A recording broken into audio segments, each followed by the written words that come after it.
currículo de meninas e de piá que foram lá para ser jornalista esse período todo, né? E eram pessoas lindíssimas. Colocava na frente do vídeo. Travava. Nossa. Um jornalista, um dos melhores que eu tive.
Olá, boa noite. Está começando mais um podcast do curso de jornalismo da Unicecal. Meu nome é Bárbara e hoje estou aqui com meu colega Iago. Tudo bem, Iago?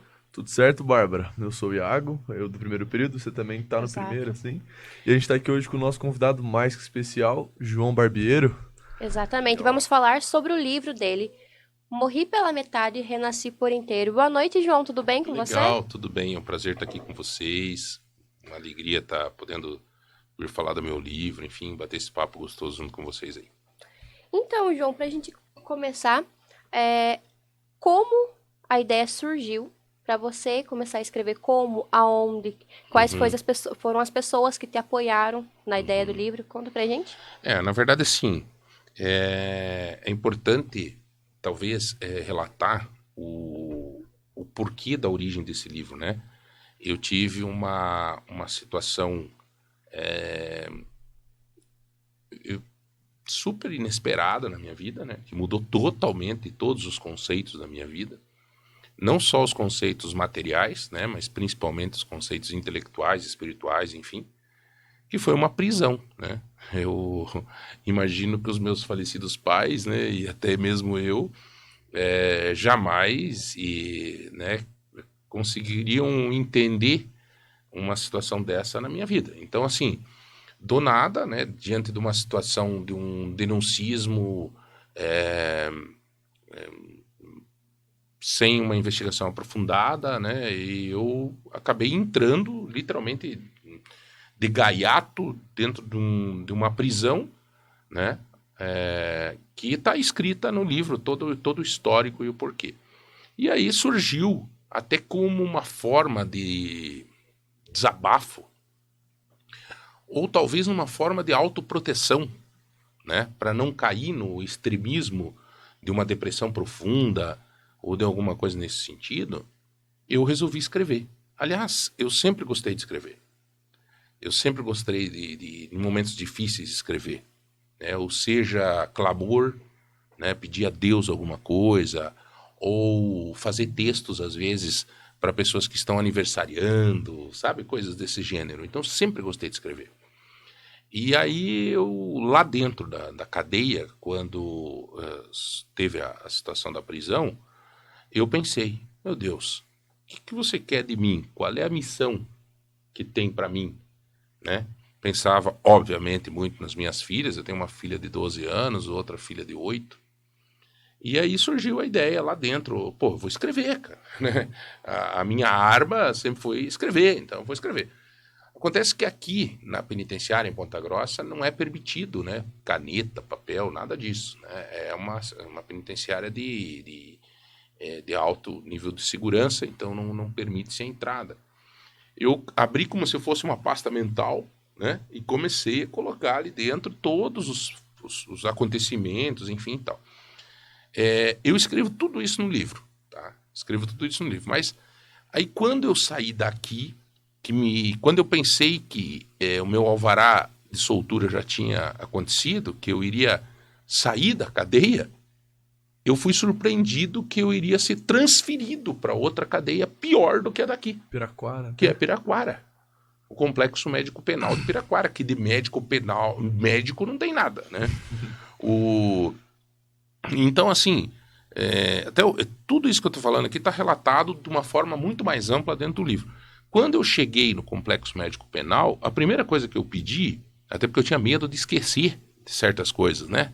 Porque o meu psicológico estava totalmente abalado. Eu pedi a eles, a primeira coisa é que eles me dessem um papel e uma caneta. Né? E da mesma forma, lá tinha as regras da cadeia, né? Mas lá, os corredores da prisão lá são administrados pelos próprios presos. Então existe lá, até eu escrevo, aqui tem um X9, é o cara que vai de uma cela para outra, levar um recado, aquelas regras da prisão que está escrita aí no livro. E eu pedi para que me arrumasse. Então o cara me arrumou lá uma caneta, até me lembro, quebrada, assim, e uns pedacinhos de papéis, né? Pedaço de envelope, eram pedaços pequenos. Eu tenho eles guardados. E eu comecei a escrever, ao menos os tópicos, né, do que estava acontecendo, né? Porque depois eu queria relatar um livro. Então, quando saiu meu alvará de soltura, depois de 9 para 10 dias, eu ainda tive que ficar de tornozeleira na prisão domiciliar. Ou seja, eu não podia pisar para fora da porta da minha casa que a tornozeleira acusava, né? E no período de prisão domiciliar, aí eu aprofundei a escrita, né? Porque daí eu estava em casa, eu não tinha acesso a celular, porque a justiça me proibiu de ter acesso a celular, eu só podia assistir TV, né? A internet foi cortada, telefone eu não podia ter, era uma prisão só que TV domiciliar, aberta? né? Então, assim, eu fiquei só aberta. E mesmo assim, eu não tinha condição psicológica de assistir nada. Eu não assistia televisão. Confesso que em nenhum momento eu assisti televisão. O que eu fiz muito, nós montamos uma bicicleta dentro do apartamento, com a roda elevada, traseira, e eu fazia muito exercício, né? E escutava hinos e louvores aí que intensificaram a minha fé, né? Foi na busca da fé que eu consegui superar tudo isso. E também pelo fato de que aí que surgiu a parte maior desse livro, né? Então eu escrevia muito. Escrevia muito e ia guardando as folhas, escrevendo e guardando, escrevendo e guardando. E pensando exatamente em fazer um livro. Obviamente que eu não pensava nunca em fazer um livro para vender esse livro. Eu via que esse livro poderia se tornar uma missão de comunicação para outras pessoas, né?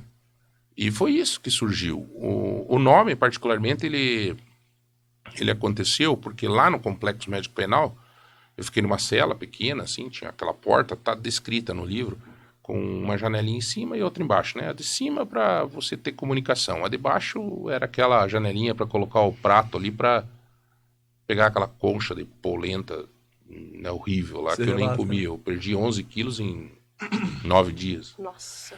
E um preso chegou para mim lá e falou, olha, aqui todo dia a gente morre um pouco. E aí me surgiu a ideia do nome, né? Que morri pela metade e renasci por inteiro.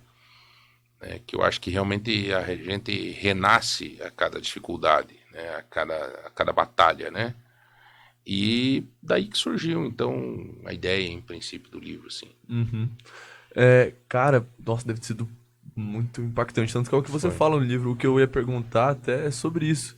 Pra quem ainda não leu, não dando nenhum spoiler, mas assim, você trata mais sobre como foi a experiência ou os motivos, que é algo que eu tenho que perguntar agora, pra eles terem te acusado, pra eles terem te prendido. Não, eu trato das duas, né? Das duas questões. A questão coletiva e a questão personalíssima, que é exatamente isso.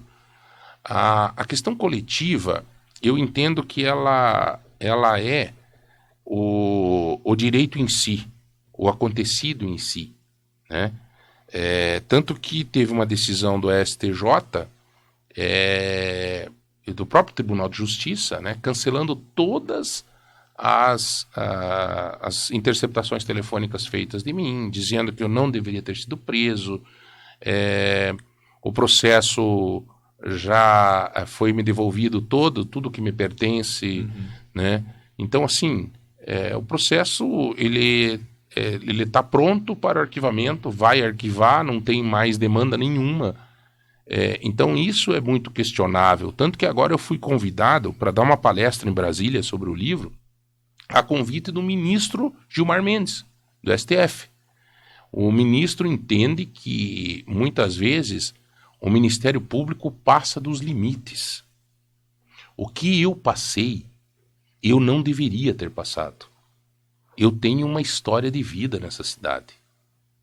A forma com que o Ministério Público, o GAECO, fez com a minha vida é inaceitável, não só por mim, mas pela própria sociedade que se manifestou veementemente contra isso. E como isso acarretou na sua família, eu imagino. Exato. Cara, eu fui... você veja, uma das orelhas do meu livro, se você perceber aí, é escrita por um delegado da Polícia Federal. Hoje ele é delegado-chefe da Polícia Federal em Itajaí. Ele era delegado-chefe aqui. Ele escreve e ele me conta que nunca, até mesmo um traficante, na hora de prender o traficante, ele chega e diz para o traficante, olha, você se despeça da tua família e venha.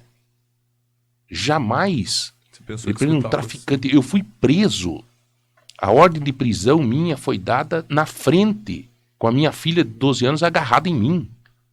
A minha filha de 8 anos sentadinha. A minha filha, Giovana, até hoje faz tratamento psicológico e psiquiátrico por causa disso. Então, é inaceitável essa metodologia de trabalho do Ministério Público, do GAECO. Ah, mas tinha denúncia, tinha um achismo, se tu vê, durante o inquérito, é um achismo com veia política. Era uma denúncia que não deveria ter chego nunca em mim, né, mas que tinha suas finalidades políticas com outras pessoas, e que de repente eu fui englobado nisso. Mas tudo bem. Eu não... O sofrimento da minha família, da minha esposa, ninguém vai me recompor disso. Sobre isso, que você, inclusive, contando detalhes do dia da sua prisão, você tem intenção de processar o Estado pelo... Processar o Estado? É engraçado que hoje mesmo Pelo um advogado, meu amigo, me convidou para tomar um café, né? Daí eu falei, ué. Aí eu cheguei, ele me falou assim, João, cara, fiquei curioso, quero ler teu livro. Eu disse, mas o que, né? Tomo café para quê? Não, queria conversar com você. Não foi o que escreveu sobre o prefácio. Não. Daí ele me falou assim, ele disse assim, João, por que você não processa o Estado? Eu juro para vocês que teve algum momento deste tempo que eu pensei nisso. Mas eu assim, sabe, eu tô hoje tão bem, com essa questão tão resolvida na minha mente. Aliás, em momento algum eu tive dúvidas, né? Que eu acho assim que reviver tudo isso às custas de ódio não me faz bem, entende? Então eu quero sim usar isso para tentar fazer com que as pessoas enfrentem as suas batalhas, que são muitas vezes muito pior do que as minhas ou muito menores do que as minhas, mas são batalhas. A batalha tua não é igual à minha. A tua pode ser menor, mas para você naquele momento é maior. Depende da tua condição de momento. Então, assim, eu entendo que não é isso que vai me dar, assim, o retorno de tudo isso. Até porque eu tenho também um pouco a agradecer. Parece estranho, né? Agradecer por ter sido preso. Não é isso. Mas pelo contexto todo que aconteceu, eu revivi. Você renasceu. Eu renasci por inteiro. Exatamente. Entendeu? Eu comecei a valorizar mais a minha família, né? Eu comecei a analisar mais a questão dos princípios, da fé. E isso é o grande desafio meu hoje. Se vocês me pediram qual é o grande desafio teu hoje, dia 17/5/2022, o meu grande desafio é manter isto que eu aprendi lá. É manter esta fé. É manter essa vontade de renascer todo dia. De renovar, né? Se de reinventar. falar para as pessoas que a gente pode vencer, sabe? E isto tem acontecido todos os dias. O fato de estar aqui falando disso está aumentando a minha chama novamente de fé. Então, ter passado pelo que você passou te deixou mais forte. Mas não tenha dúvida. Mas em que momento, assim, você acha que você, tipo, eu imagino que a princípio deve ter sido uma depressão tremenda, assim, momentânea. Mas em que momento, assim, você se reergueu, você acha? Cara, eu acho que dentro da cadeia mesmo, sabe? De pouco a pouco? Eu vou te falar uma coisa. Um dos momentos mais importantes de todo esse contexto foi o momento mais doloroso é o impacto. Eu achei que estavam assaltando a minha casa. Né? Porque tem um capítulo no livro que chama-se Laser no Peito. Né? Eles invadiram com armas de grande porte, com laser, né? Era de manhã, 6 horas da manhã, eu estava dormindo, eu, minha esposa e a minha filha de 8 anos, e de repente 2 lasers no meu peito. Né? Então, assim, esse momento foi impactante e tudo mais tal. Mas o momento mais impactante, até ali eu tava tentando reagir, entendeu? Eu disse, ué, que é isso, cara? E tal. E, pô, e minha esposa também junto, né? Eu de pijama, os caras reviraram minha casa, fizeram. Bom, até aí eu tava dizendo, pô, para aí, cara, né? Chamei advogado, enfim, ficaram 2 horas e pouco na minha casa. Até aí tudo bem. O problema é que depois de passar pelo GAECO, de ir no ML e tal, você chega na penitenciária e eles fazem a revista íntima. Então eles me deixaram, tá escrito no livro, pelado, numa parede branca, com 7, 8 homens armados, né? E o cara mandando você fazer agachamento para ver se não cai nada do teu ânus, alguma droga, alguma coisa. Entendeu? São pesados. Isso, neste momento, a impotência do ser humano veio forte em mim e a partir dali eu disse assim, agora eu não respondo mais por mim. Quem responde por mim agora é você, Deus. Porque eu tinha a certeza da minha inocência. Já não estava nas suas mãos. Mas não estava mais na mão. Daí eu me lembrei muito de um seriado que eu tinha assistido há uns dias atrás, que é o Maria Madalena. É um seriado longo, mas que vale muito a pena assistir. E eu lavei as minhas mãos e disse, Senhor, em tuas mãos eu entrego agora a minha vida. E deu, cara. E deu. A partir dali, acabou. O que me mandavam fazer, eu fazia. E foi a melhor coisa do mundo. Tanto que quando eu cheguei na minha cela, eles chamam, né, na cadeia lá, os presos chamam de X, né? Então, até eu escrevo isso no livro. Quando eu cheguei no meu X, eu deitei naquela cama de cimento, olhei assim, tinha os tijolos sobrepostos. Também está no livro. Então, quando você faz uma parede, tem um tijolo sobreposto, 2 em cima, né? Você constrói uma parede com tijolos sobrepostos. Eu levantei e dei um soco naquela parede e falei, quanto maior a dor, o sofrimento maior é a glória. Você, inclusive no livro, cita que a situação em si te gerou traumas, que você sonhou ou sonha ainda com a situação. Para você, depois que você ganhou o habeas corpus, qual foi o momento que você sentou, respirou e falou, agora tudo vai dar certo? Não, eu sempre tive essa convicção de que tudo ia dar certo. O grande problema na cadeia é você se adapta. A cadeia, ela prende o corpo físico, mas a tua mente ninguém prende. E o corpo físico, ele se adapta. Se você cortar um braço agora, no outro dia você está comendo com o outro, escrevendo com o outro. O ser humano se adapta. Eu vi lá dentro da prisão, por exemplo, os presos, eles se adaptam. Um trabalha na lavanderia, outro não sei o que, eles vão se adaptando naquele sistema. O problema é que a gente não consegue se adaptar com a falta de paz. Essa é a maior prisão que o ser humano sofre. A maior prisão do ser humano não está dentro de uma cadeia.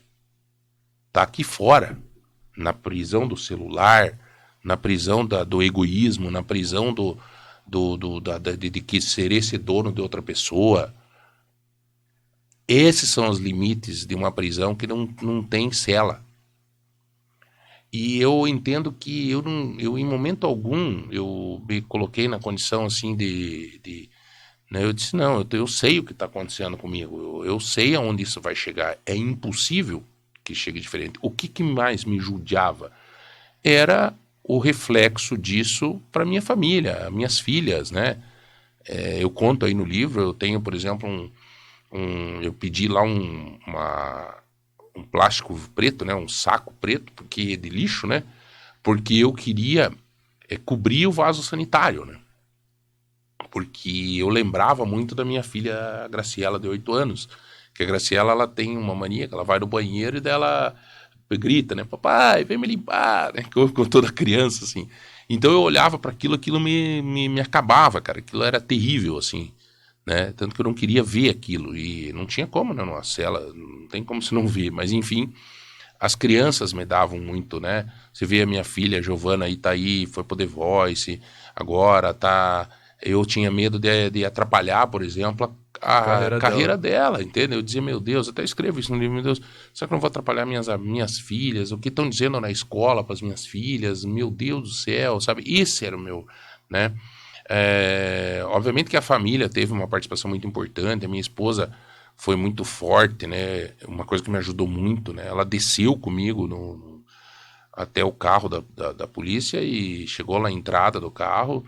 Ela falou pra mim, né? Ela disse: Ó, só a morte não tem jeito, né?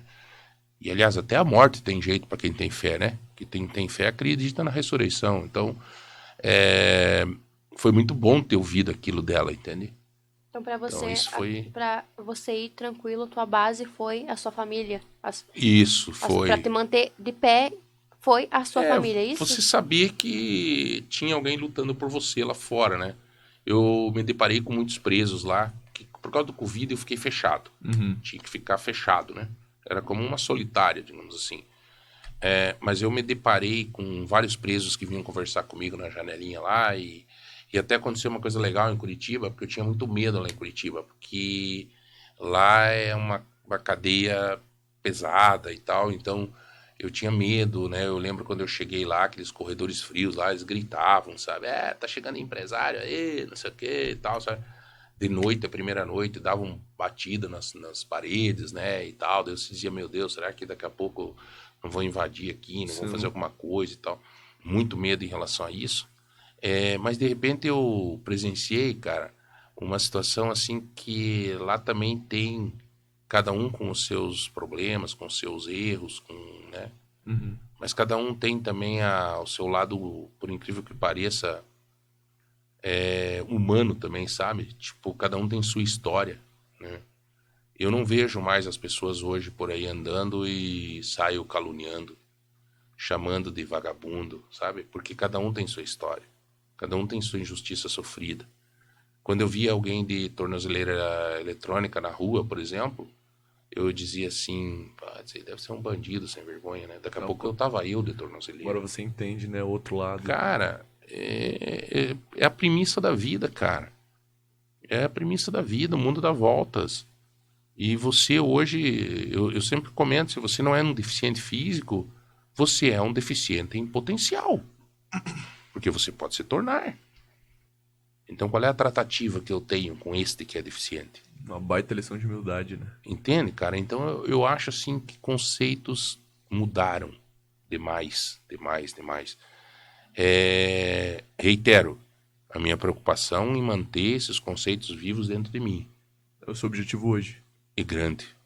É isso. É querer falar desse livro, essa oportunidade que eles estão me dando. É poder dar palestras desse livro. Uhum.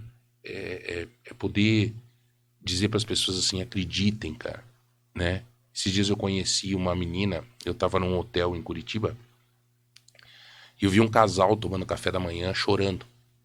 Um senhor, assim, uma senhora, eu disse, pô, o que é isso, cara? Por que será e tal? Eles saíram, eu cheguei pro maître, falei assim, o que tem esse casal, será, cara? Ele falou, ó, João, eles estão com a filha deles aí, tá no quarto, ela tem 22 anos, tá com câncer, e tá sofrendo, eles estão sofrendo, pô, uma história assim. Cara, eu não aguentei, interfonei lá e falei com essa pessoa e hoje eles são do município de Colorado, no Paraná, se tornaram meus amigos, eles leram o livro, E eu mostrei para eles que quanto maior o sofrimento, maior a glória. Eu disse para ela, Carol, o nome dela, eu falei, Carol, quanto mais você sofrer, quanto mais dor tu tiver desse câncer, mais vai ser tua vitória. Eu não sei se é aqui, com a cura, ou se é no paraíso, eu não sei, mas vai ser. Você tem que acreditar nisso. E ela tá vivendo intensamente isso. Entende? Então, cara, isso significa o que para mim? Isso significa um cara, né? E assim, você tem amigo meu que diz, logo que eu saí da cadeia, diz, pô, João virou crente, virou evangélico, virou não sei o que. Não, eu sempre fui um cara de muita fé. Tanto que no domingo, eu fui preso na terça, às 6 horas da manhã. No domingo, eu estava fazendo a primeira Eucaristia da minha filha, na catedral, tá? Fiz um almoço junto com né? Tanto que você vai ver no livro aí, a única coisa que eu pedi para a juíza e gentilmente pela lei ela liberou que eu queria todo sábado ficar 1 hora com o padre João Jorge, que é um amigo que eu tenho, porque eu queria comungar. A Eucaristia para mim é uma fonte de energia que me carrega. Isso historicamente dentro da minha família. E eu precisava disso. E então eu vivi intensamente um domingo maravilhoso. Na segunda-feira eu fui a Londrina, né, onde eu almocei na casa do prefeito de Londrina, que é meu amigo, o Bellinati. E na terça-feira eu fui preso. Então, assim, eu estava também muito alimentado espiritualmente, porque a primeira Eucaristia da minha filha foi no domingo, e na semana anterior teve a preparação da primeira Eucaristia. E eu vivi isso intensamente. Teve 3 reuniões lá na catedral, teve um monte de coisa, né? Como se Deus tivesse te preparado, né? Foi. Tava pra acontecer. Foi. Eu chego até às vezes a pensar que foi. Para quem tem fé, podem chamar de louco, tá? Mas para quem tem fé, tudo coopera. Eu chego a pensar em alguns momentos que foi o auge da pandemia. E no auge da pandemia eu estava fechado dentro de casa com uma tornozeleira. Eu chego a pensar às vezes, meu Deus, mas será que não me poupou de pegar um Covid? Não sei. Eu não sei. Eu só sei que tudo coopera para quem acredita. A fé move montanhas, como dizem. Sim, né? cara. Então assim, se o cara me chama de... Teve um amigo meu que me falou, você parece que virou crente, não sei o quê. Engraçado que a hora que ele me perguntou isso, nós estávamos os dois meio travados, que nós tínhamos tomado um monte de cerveja. Né? Eu olhei pra ele e falei, pô, cara, como é que você tá me falando isso, né?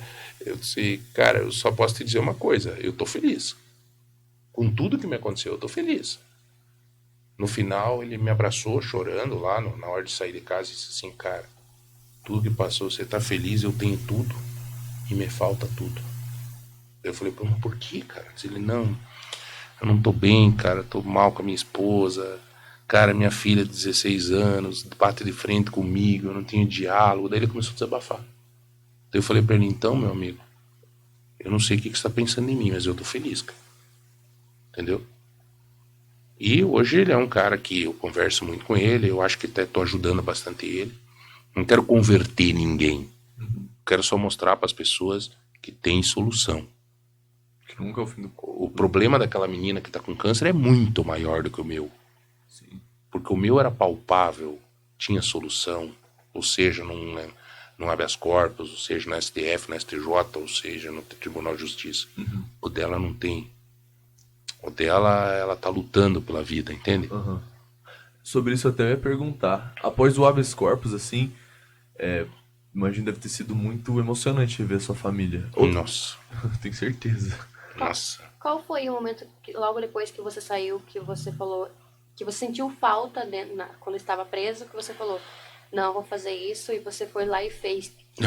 Quando eu tava preso, eu pensava assim, cara, a hora que eu sair daqui, eu quero sair caminhando aí, que nem louco, cara. Pensei assim, eu quero caminhar, cara. Eu quero ir pra algum lugar, assim, cara, eu não aguentava mais de vontade disso, né?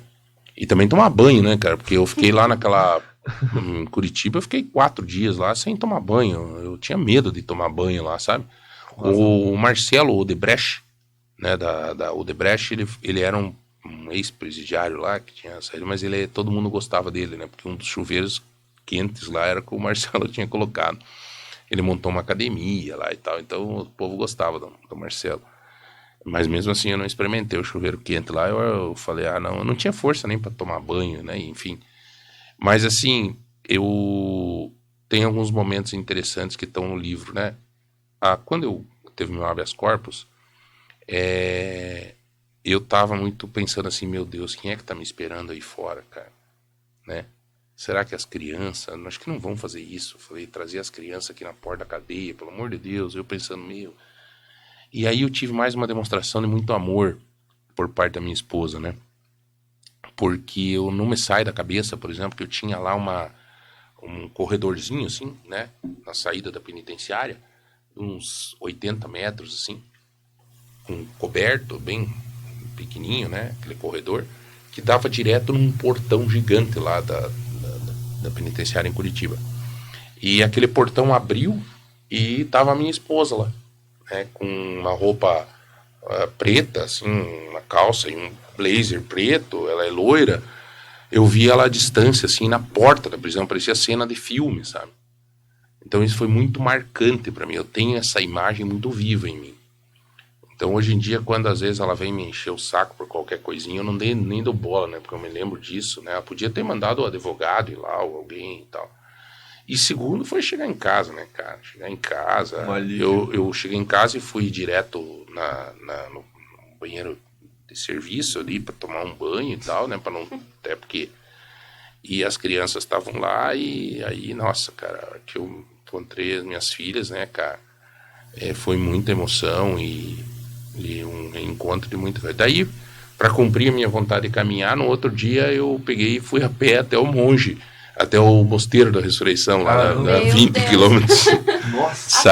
Saí cedo. Você matou a vontade. E saí caminhando, fui até o mosteiro. Eu tinha essa vontade de ir lá. Eu gosto muito de ir lá no mosteiro, um lugar de muito silêncio e tal, né? E fui, cara, fui cantando, fui rezando, fui agradecendo a Deus pela liberdade, por estar ali, mesmo com a tornozeleira, né? Até tem uma coisa cômica, assim, que eu conto no livro, do retorno do mosteiro, né? Porque na hora que eu tava voltando no mosteiro, eu fui lá e fiquei lá o dia inteiro, assim, né? No final da tarde, quando eu tava voltando, eu ia voltar a pé. A minha vontade era ir, mas só que, cara, começou a dar cãibra, né? E era, né, 20 e poucos anos. Daí eu falei, agora eu vou ter que voltar a pé, cara. Então eu tava voltando lá na estrada de chão, lá voltando no mosteiro, uma van parou do meu lado, era um monge, Dom Bento. O nome dele é meu amigo agora, se tornamos amigos. E daí o Dom Bento pediu, ô amigo, tá indo pro centro, quer uma carona, né? Eu disse, pô, eu quero, né? Porque pra voltar, né, eu tava cansado, né, cara, 24, 25 quilômetros, cara, tinha caminhado, né? Mas eu ia voltar, claro que ia, mas enfim, falei, não, eu quero sim. Daí eu fui subir na van e eu tava de agasalho com a tornozeleira. O agasalho subiu e a tornozeleira apareceu, né? E o monge olhou, assim, para aquela tornozeleira, né? O Dom Bento olhou, né? Eu falei, viu, Dom Bento, fique tranquilo que eu sou bonzinho. Tá? Não tem problema. Eu falei, não, viu, monge? Eu sou bonzinho, não conhecia ele. Cara, são pequenas coisas assim que a gente não dá valor. Né? Exatamente. Uma última pergunta antes de a gente encerrar, só porque acho que o nosso tempo tá acabando. Cara, João, qual que você acha que foi o objetivo, assim, daqueles que fizeram isso com você? Você acha que foi um erro? Ou você acha que eles queriam de alguma maneira interferir na sua imagem? A propósito, sobre isso, eu até queria perguntar, a Bárbara tinha me perguntado antes, a gente estava até falando sobre isso antes de começar. Sobre a Operação Saturno. Não, na real era sobre se você tem alguma intenção em se reeleger. Isso, já foi secretário agora, depois que tudo... Não, eu não tenho vontade, eu fui muito procurado agora, muito procurado, inclusive por políticos, assim, a nível nacional, me dizendo, cara, você está mais forte do que antes, cara, isso voltou favoravelmente pro teu lado, isso, sabe, mas eu não quero, eu acho que o meu momento agora é descobrir a real missão do meu acontecido, Kairos ao tempo de Deus, né, Kairos significa ao tempo de Deus, então assim, esse é o meu objetivo agora. Eu já faço muita política todos os dias, né? As pessoas me procuram muito, muito. Hoje eu ajudei uma situação no internamento de uma mulher, uma urgência. As pessoas não têm voz, as pessoas menos favorecidas não têm vez. Continua a mesma coisa. E eu tô fora da política e tô ajudando, acho, mais do que quem tá na política. E tô ajudando de uma forma descomprometida. Eu escrevo isso no livro. Quando eu fui político, Eu ajudava, mas ajudava pensando em quantos votos tinha atrás, tá? E essa é a grande verdade. Eu não fazia por amor de verdade. Eu fazia porque eu sabia que, vou conseguir uma cirurgia de hérnia para não sei quem. Eu dizia, quantos votos tem atrás da hérnia? Hoje eu estou descomprometido. E ajudar descomprometidamente é muito bom, cara. É muito bom. Você poder... Quem é que não fica feliz de levantar um telefone que nem hoje? Eu levantei o telefone e falei pra moça, deu certo o internamento da tua mãe. Cara, entende? Então, assim, tô totalmente descomprometido. Eu não sei a outra coisa que você tinha me perguntado. O motivo que você acha? Não, cara, eu acho assim. Eu acho que não teve perseguição nenhuma comigo. Não teve. O que aconteceu é que teve uma interpretação errada do Ministério Público do GAECO, porque eu fazia para esta empresa envolvida nisso, eu fazia uma consultoria há 5 meses. Aliás, fazia consultoria para outras empresas, que a minha empresa é de mídia e consultoria. E eles entenderam, talvez, que pelo fato de eu estar fazendo consultoria, eu podia ter esse envolvimento, que eu estava... Mas, veja bem, a investigação Saturno, a Operação Saturno, é sobre o contrato e a licitação da Star Digital. Não tem nada a ver com a sua vida política, com a minha vida e com a CPI que estava ali. Isso é um fato depois, não tem nada a ver com a investigação. Por isso que o Tribunal de Justiça entendeu que todas as interceptações e a minha participação estavam inconstitucionais e ilegais. Coisa que não é verdade. Sabe? Então, assim, cara, não teve ninguém que, vou perseguir o João. Não teve.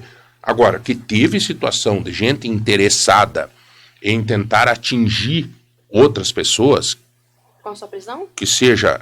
Não com a minha prisão, o fato da Operação Saturno.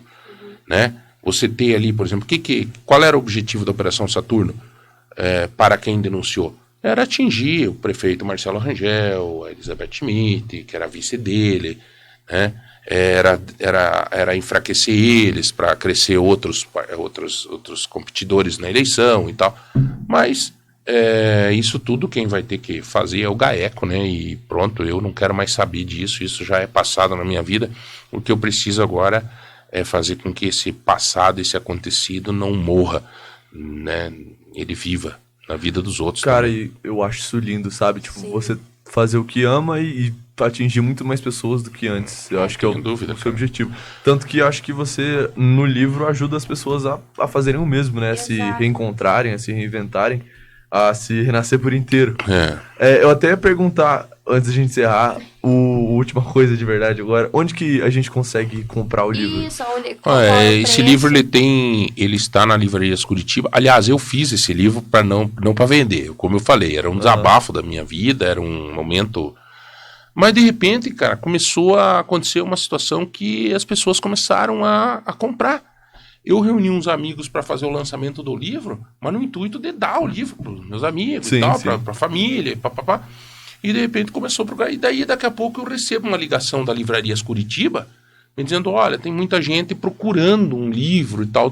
Eu disse, opa, né? Que mal comigo tem, mesmo. Né? Tanto que eu mandei para lá e disse, que preço que é? Eu disse, não sei, vocês que têm experiência e tal. E eu não me lembro se a Livrarias Curitiba, acho que vende por R$39,90. Eu vendia por R$50. Eu comecei a vender por R$50. E, cara, eu vou te contar. Eu comecei a dar entrevistas sobre o livro e foi impressionante, cara. Eu já vendi mais de 2.000 exemplares. Nossa, que incrível. Que incrível. E lançou faz pouco tempo. E assim, cara, para municípios que tu não faz ideia. Eu vendi esses dias um livro pro Acre. Caraca. Nossa, então... Mato Grosso, São Paulo, muito livro. Curitiba, muito livro. Porque eu dei uma entrevista na Band, em Curitiba, na Band Curitiba.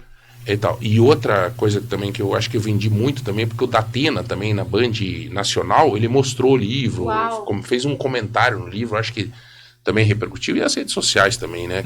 As redes sociais hoje em dia É uma ferramenta, Não, né? demais. E tal. O bom de estar na livraria Curitiba é que tem várias temos franquias. Não, você pode comprar por internet, enfim, né? Então você já Online. fica esperto. Exatamente. Já estiver gente, atrás do tem livro, aqui, ó. na livraria Curitiba mais próxima, com certeza vai ter. Exatamente. E- Tem link também nas suas redes sociais. com Esse- Tem vários capítulos aí que eu falei pra você, né? Cada capítulo dá um podcast. Um podcast. Porque, por exemplo, tem um capítulo aí que diz assim que na hora da coxa e sobrecoxa, todo mundo é amigo. Aham. Mas na hora do pé e do pescoço só sobra você e a galinha. Essa é a verdade, Você né? vê quem é quem, né? Quem é quem? Exato. Então aí tem um relato muito legal para as pessoas atentarem a isso. Quem é quem na minha vida? Quem vai chorar de verdade se eu morrer? Uhum. Né? Exato. Quem vai... né? Então, assim, é bom a gente refletir um pouco para valorizar quem te valoriza. Uhum. Né? Então, tá aí. Eu acho que são ensinamentos e eu desejo que esse livro faça bem às pessoas. Então já sabe. Exatamente. Para já mais sabe. ensinamentos como esse, E obrigado, Exatamente, né? procura livro aqui. Morri pela metade de Renascer por inteiro, pro João Barbeiro. Muito obrigado. Obrigado a vocês, Valeu cara. mesmo. Show de bola, Obrigada tá, por querida? nos receber. Não, aproveitar eu quero a agradecer a conversa. vocês, cara, porque, como eu falei pra você, pra mim é uma alegria. É uma alegria falar do livro. Nós que certeza, Né? agradecemos. Demais. Eu tô indo agora sábado de manhã na Transamérica, Curitiba também, falar do livro. E eles me pediram, olha, você concorda? Eu disse, não, eu não concordo, eu quero ir. Eu falei, porque isso faz um bem pra mim que, meu Deus do céu. Exatamente. E também já ajuda a passar a sua mensagem Demais. a outras pessoas, né? Não tenho dúvida. Novamente, muito obrigada, João, por aceitar participar do nosso podcast hoje. Legal. Para nós, tanto para mim e para o Iago, foi uma certeza. experiência maravilhosa.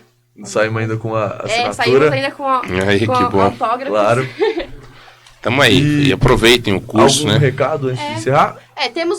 Temos podcast toda terça e quinta, galera. Entre nas páginas da faculdade. Curte, comenta, compartilha. É isso aí. Isso aí. Então, desde já agradecemos. Tamo Boa aí, noite a quinta-feira todos. que vem. E quinta-feira agora temos um podcast. Terça-feira também. Com as meninas. E vamos que vamos. E Muito vamos que obrigada. vamos. Boa Muito noite a obrigado, todos. boa noite.